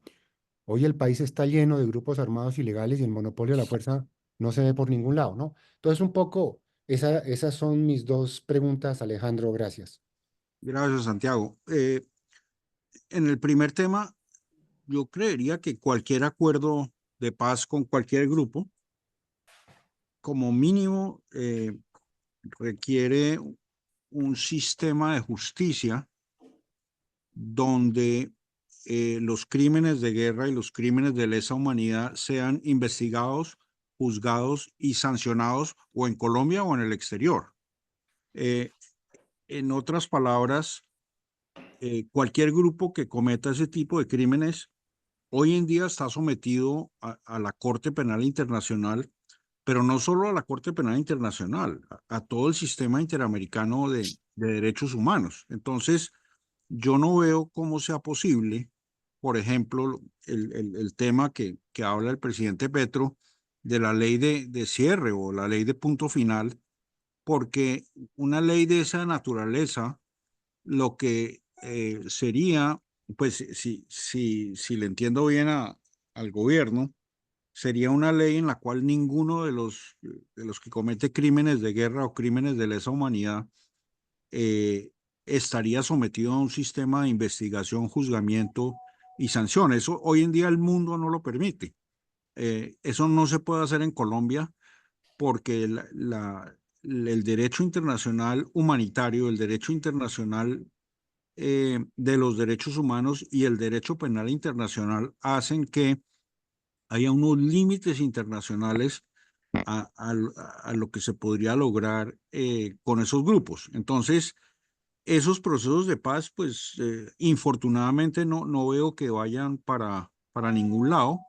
Incluso con los reincidentes de las FARC, yo creería que ellos estarían violando el acto legislativo 1 del 17 y en esa medida requerirían otro acto legislativo que les perdone el hecho de haber reincidido y haber vuelto a cometer delitos. Y hay un tema adicional y es que yo creo que los delitos cometidos después del 2016 de narcotráfico no les impedirían ser extraditados a Estados Unidos. Entonces, ahí hay una situación muy difícil con las personas que han narcotraficado después siendo miembros de las FARC después del año de diciembre 1 del 2016. En síntesis, para contestar esa pregunta, Santiago, yo creo que cualquier acuerdo final requiere una reforma constitucional, por lo menos en el tema de justicia. Hoy en día nadie se puede quedar, digamos, sin un sistema de investigación, juzgamiento y sanción de los crímenes, digamos, que no son amnistiables. Hoy en día los crímenes de guerra y los crímenes de lesa humanidad no pueden ser amnistiados bajo el derecho internacional. Entonces yo veo muy difícil un acuerdo de paz con cualquier grupo, incluido el ELN, que no tenga un elemento de justicia incluido dentro del acuerdo. Eso se pudo hacer con el EM y con el PRT y con el Quintín Lame en su momento, en los años 90, pero después del Estatuto de Roma, yo no veo probabilidad o posibilidad de hacer eso internacionalmente. En cuanto a los efectos del acuerdo con las FARC, yo estoy de acuerdo, digamos, no ha habido una evaluación de qué falló.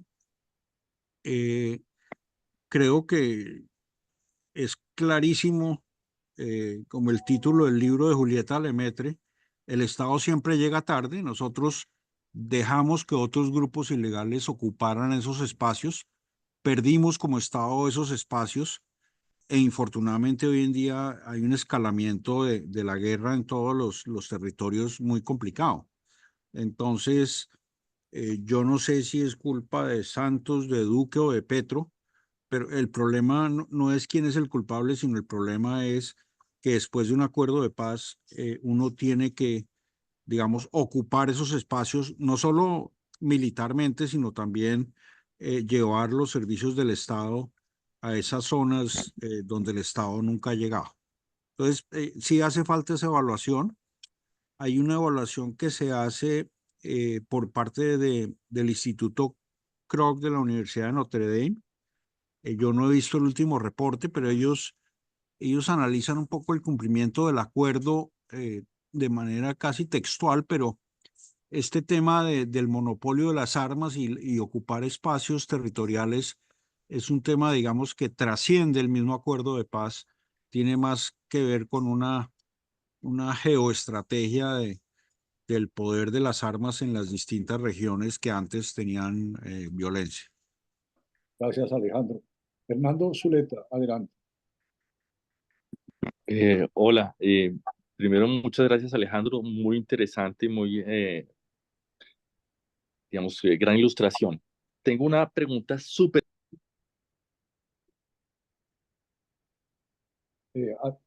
Fernando, no tienes el micrófono. Y ya iba como en la tercera pregunta, perdón. Entonces, muchas gracias Alejandro, muy interesante y muy ilustrativo. Una pregunta súper específica y un globo. Entonces, la súper específica es sobre lo que preguntaba Andrés Velasco hace un par de minutos, y es, o relacionado con esto, y es, ¿qué tan importante es el aval fiscal a la hora de frenar o permitir que una reforma se implemente? En particular, tengo en mente la reforma pensional, y es, entiendo que el pilar solidario es crucial, etcétera, pero ahí no había aval fiscal, y de hecho hay mejor dicho, lo del aval fiscal no sabemos si es peor que no hubiera o que estuviera incompleto. Entonces, ¿qué tan importante es eso? ¿Y cómo cómo se concretaría el freno a la reforma con base en la no existencia de un aval fiscal completo? Y la segunda es más un globo, y es, con respecto a estas ideas de reelección o de fast track, etcétera, yo veo un esfuerzo por parte del presidente y del gobierno en general de generar un estado similar al que hubo antes del 91. Y es, tenemos ahora ¿cómo se llama? El ministro de Educación es un agitador, digamos. Y mi percepción es que él está ahí para coordinar universidades, FECODE, etcétera, para generar la idea de que el país está pidiendo una nueva constitución. Entonces, ahí el remate del globo es, eso puede conducir a algo dentro de la legalidad, dentro de la constitucionalidad, y ya, eso es todo. Mil gracias nuevamente. Gracias, Hernando. Le contesto primero el globo, que es el más fácil. Yo personalmente, y obviamente he sido tildado ingenuo varias veces, pero yo pienso que el presidente Petro lo que está haciendo es política para el año 2026. En eso, digamos, me declaro seguidor de Antonio Celia. Yo creo que lo que están haciendo es mantener la narrativa de aquí a las elecciones del 2026. De pronto las facciones más radicales quisieran un nuevo estallido social que justifique un decreto de emergencia, que es un poco lo que piensa María Mercedes, pero yo no lo veo, digamos. Yo creo que sí están movilizando y hablando del poder constituyente, pero lo que creo que quiere el presidente Petro es hacer política y mantenerse en el poder, no él, sino a través del pacto histórico, y en esa medida le veo un rol al ministro Cristo en esa estrategia política. En cuanto al aval fiscal, yo creo que ese es un tema muy, muy importante. La Corte en los últimos años en los cuales yo estuve en la Corte le puso mucho cuidado al artículo 7º de la ley 819 del 2003, que es la que señala que toda iniciativa normativa, incluidas las leyes, requería un previo estudio del impacto fiscal y la fuente de financiación de ese nuevo tema fiscal. Entonces yo creería que la Corte, si uno revisa la jurisprudencia de los últimos 4 años, incluso ha tumbado tratados internacionales por no tener aval fiscal. Creo que ese es un tema muy, muy importante y las reformas se caerían por vicios de forma en ese sentido. Por ejemplo, yo no sabía que el pilar solidario no tenía aval fiscal. Obviamente el pilar solidario no requería de ley porque es como una ampliación de los programas de los BEPS y de adulto mayor, pero en la medida en que los metieron en una ley es muy importante dejar claro que esa plata no puede salir de las contribuciones para fiscales, sino tiene que salir del presupuesto nacional. Entonces ahí había un elemento que yo no sabía, que esa parte de la reforma no tenía. No, me expliqué mal. Decía que esa parte es importante, no que no tuviera aval fiscal, Ok. pero digo, Porque la reforma completa no lo tiene. lo que efectivamente no tiene aval fiscal es el artículo 93. El artículo 93 son las pensiones especiales para afrodescendientes, campesinos e indígenas, que es un artículo que yo lo veo doblemente inconstitucional. Uno, porque no tiene aval fiscal, debe valer un riñón, digamos, porque es darle unas pensiones especiales a afrodescendientes, indígenas y campesinos. Dos, me voy a volver campesino para tener esa pensión especial, pero tres, y más importante, el Acto Legislativo 1 del 2005 señala que las pensiones, los requisitos de pensiones los fija la ley. Y ese artículo le permite al gobierno, a través de un decreto, conceder esas pensiones. Y yo creería que la ley es la que tiene que determinar cuáles son los requisitos de pensión. Entonces, por esas razones, yo creería que ese artículo 93, para poner un ejemplo, sí debería caerse por falta de aval fiscal.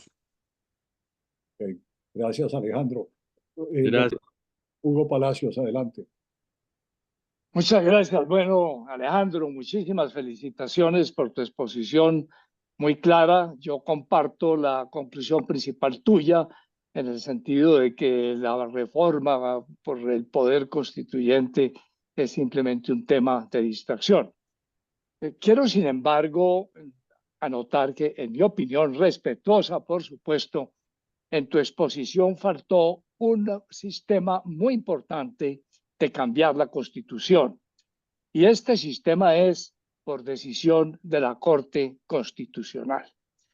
Como seguramente la mayoría de los asistentes recuerdan, y aunque en ese momento no había Corte Constitucional, la Constitución del 91 nace gracias a que llega a la Corte Suprema de Justicia, que en ese momento era la encargada del control constitucional, llega un decreto de estado de sitio. Y entonces el decreto de estado de sitio llevaba a facilitar el cambio de la Constitución. Y la Corte Suprema en ese momento validó el procedimiento del estado de sitio para poder producir la reforma del 91. Ese es un caso en donde, por decisión de la Corte que controla la constitucionalidad de los actos que tienen fuerza de ley, se cambió la Constitución. Pero ahora, además, en tu conferencia, tú has manifestado con con un buen argumento, pero has manifestado cómo la Corte Constitucional ha apropiado por una sentencia de la facultad de suspender provisionalmente las leyes. Eso, en mi opinión, es una reforma constitucional. Tú citaste con mucha razón la posibilidad de suspender actos administrativos que tienen el Consejo de Estado y las autoridades administrativas, etcétera. Pero esa facultad de suspender actos administrativos que va directo contra el tema de la separación de poderes ha sido posible porque llegó a la Constitución. Pero esta historia de que la Corte Constitucional puede suspender una ley provisionalmente es algo que requeriría una reforma constitucional, en mi opinión. Estoy poniendo entonces de presente cómo la Corte Constitucional puede cambiar la Constitución por sus sentencias. Y esto habría que tenerlo en cuenta para tu próxima conferencia. Gracias, Alejandro. Gracias, doctor Hugo. Yo comparto plenamente los argumentos. No había visto el tema de la reforma constitucional a través de la Corte Constitucional, pero evidentemente existe esa posibilidad de suspender las leyes y, digamos, desde el punto de vista académico, sería otra fuente de modificación de la Constitución y agradezco mucho el comentario. En relación a la Constitución del 91, sí, mejor dicho, también estoy de acuerdo, aunque lo interesante de esa Constitución, pues digamos, de ese momento constitucional, son dos decretos de estado de sitio. Uno que sacó Barco en marzo del 90 y después que permitió, digamos, contar la séptima papeleta, pero después el más importante que fue el de Gaviria en agosto del 90, en el cual, digamos, se convocaba a la Asamblea Nacional Constituyente.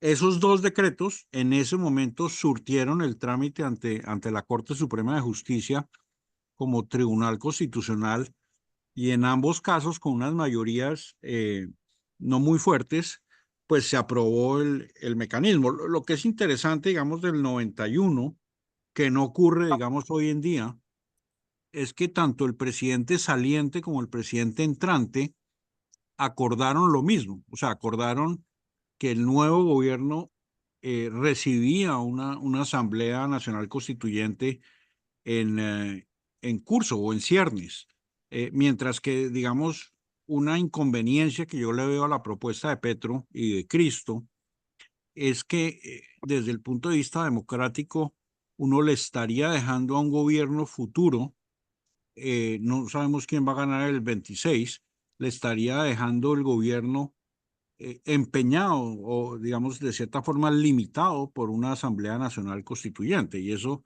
es un elemento también interesante que entiendo que la Corte Suprema tuvo en cuenta con la reforma de López del 77. Uno de los elementos que se argumentó en su momento era que era inconveniente, no inconstitucional, pero inconveniente, limitarle al siguiente gobierno. En esa época, pues iba a ser el de Turbay, limitarle el gobierno con una Asamblea Nacional Constituyente. Pero gracias, Hugo. Anoto el comentario porque es un comentario que acepto. Gracias. Julio Manuel Ayerbe, adelante. Gracias, Armando. Fuera de agenda, acabo de leer que Santiago Montenegro se va de Asofondos y quería agradecerle todos los lances que se ha pegado por los pensionados y todos los sinsabores que le ha tocado enfrentar. Muchas gracias, Santiago. Gracias, Julio Manuel, muy querido. Muchas gracias. Yo adhiero a ese aplauso a la gestión de Armando. Adhiero también. Yo también adhiero, pero quiero el chisme de qué pasó.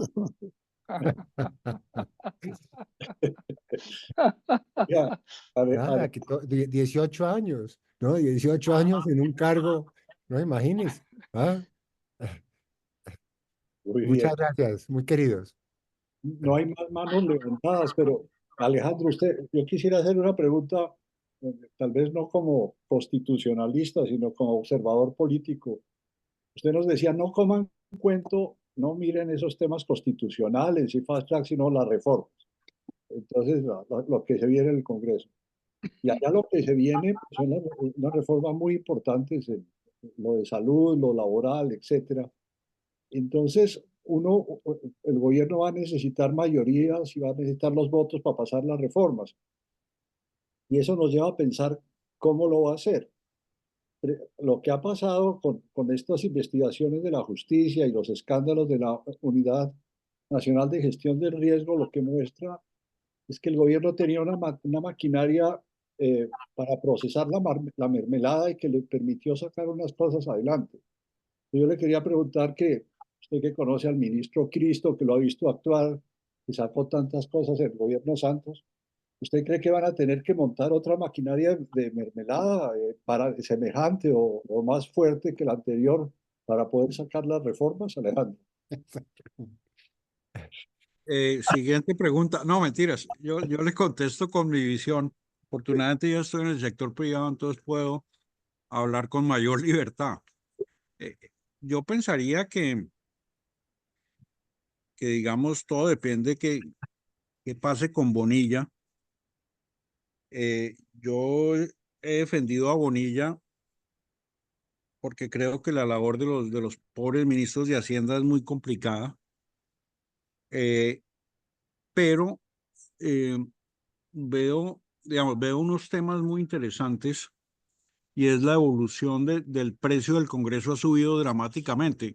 Cuando yo era funcionario, pues, o para poner el ejemplo de Uribe, en la reelección de Uribe condenaron penalmente a unos funcionarios por unas notarías y entiendo que unos puestos en otro lado. O sea, ese delito de cohecho fue terrible, pero eso ha evolucionado hoy en día a sumas de dinero en efectivo, lo cual lo sorprende a uno mucho. Yo creo que todos los que hemos sido funcionarios públicos sabíamos de la existencia de unas partidas, pues iniciaron los auxilios en el año 86, después las partidas en la Constitución del 86, después unas partidas regionales, pero nunca nos imaginamos que el tema se hubiera, digamos, degradado de esa forma. Entonces, para contestar la pregunta, que es interesante desde el punto de vista constitucional, en algún momento un ciudadano interpuso una demanda diciendo que la reelección de Uribe debía de ser declarada inconstitucional porque habían condenado penalmente a Yidis y a Teodolindo. Y a mí me tocó estar en esa sala donde el ponente quería declarar inconstitucional la elección del presidente Uribe, el segundo periodo del presidente Uribe, y yo dije, pero si el periodo ya pasó, ¿qué sentido práctico tiene declarar inconstitucional un periodo que ya fue? Y obviamente pues eso tenía muchas implicaciones políticas, pero lo que me lleva es que hoy en día, dependiendo de los tiempos, si uno logra probar, o si digamos si hay una condena penal del presidente del Congreso y del presidente de la Cámara, uno podría argumentar que la reforma pensional podría ser declarada nula o inconstitucional por dolo, por condena penal de los parlamentarios. Como la justicia no anda tan rápido en Colombia, yo creería que no hay forma de probar que una persona ha sido condenada penalmente de manera definitiva. Pero el punto al que voy es que creo que en la medida en que los hechos de corrupción tengan condenas penales en firme, yo creo que uno sí podría hacer el argumento de que algunas reformas podrían estar viciadas de inconstitucionalidad por esa razón, por dolo básicamente porque hubo corrupción en la aprobación de esas reformas. Muy bien, muchas gracias, Alejandro. Si alguien quiere hacer un comentario o pregunta final, por favor, aproveche que tenemos al exmagistrado con nosotros. O si no, vamos A ver, Armando. Adelante, Armando. Sí, gracias. Alejandro, abusando de tu tiempo, primero, pues mil gracias por magnífica exposición. ¿Qué riesgos ves tú en que la composición de la Corte pueda cambiar radicalmente para que el presidente tenga un poder mucho mayor? Armando, ahora estoy cobrando por hora nuevamente. Entonces, pero no, esa pregunta me la han hecho varias personas. Yo creo que la rama judicial es muy independiente del gobierno. Obviamente el gobierno puede influir en la rama, pero ahorita se vienen 3 cambios en la Corte, 4 cambios en la Corte. Una terna del Consejo de Estado que es el reemplazo de Lizarazo, el reemplazo de Cristina Pardo por parte del presidente y el reemplazo de Diana Fajardo y José Fernando Reyes por parte de la Corte Constitucional. O sea, son 4 personas. Obviamente el reemplazo de Cristina Pardo va a ser una persona de las entrañas del presidente Petro, pero los otros 3 vienen de la rama y en general yo confío plenamente en la rama judicial, en su independencia, y yo creo que escogerán candidatos de primer nivel, tanto las 2 ternas que vienen de la Corte Suprema de Justicia, como la terna que va a venir del Consejo de Estado. Entonces, yo soy optimista.